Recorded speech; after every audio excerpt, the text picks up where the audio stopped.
Daniel, on va tout de suite revenir en images sur l'assaut donné donc la nuit dernière par les forces spéciales israéliennes visant donc les deux kidnappeurs et meurtriers des adolescents israéliens qui ont donc été tués dans cet assaut. Récit tout de suite avec Mathias Inbar et Elzemourg.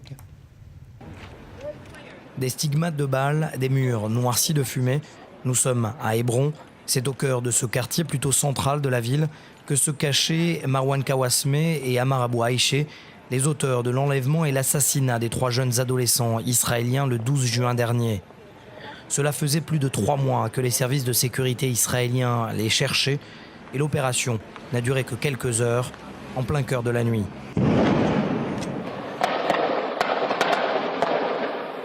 Le voisin et ami de la famille des Kawasme affirme qu'il ne savait pas que les 2 ravisseurs se trouvaient à quelques mètres de son domicile.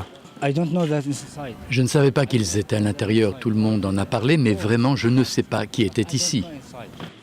Mais comment vous habitez juste à côté? Oui, tout le monde en a parlé, tout le monde a parlé sur cette affaire. Une information précise et unique est alors donnée sur leur emplacement. Chaque agent, soldat et policier se prépare et c'est par ce chemin que les soldats sont descendus vers la cave où se trouvaient les 2 terroristes. Quelques heures plus tard, la rue à Hébron se réveille et les premiers affrontements commencent. Drapeau du Hamas en tête, ces jeunes Palestiniens sont prêts à en découdre.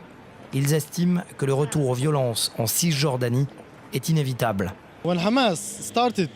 Lorsque le Hamas commence à se battre, il ne fait que répondre. Oui, c'est ça qu'il nous faut. Israël sait que nous sommes les seuls à nous battre, les seuls à être sortis de notre torpeur.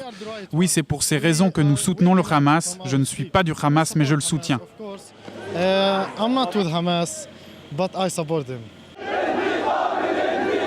Comme prévu, l'appel à la vengeance est lancé à tue-tête pendant les funérailles par le speaker du Hamas, en force dans cette ville de Hébron.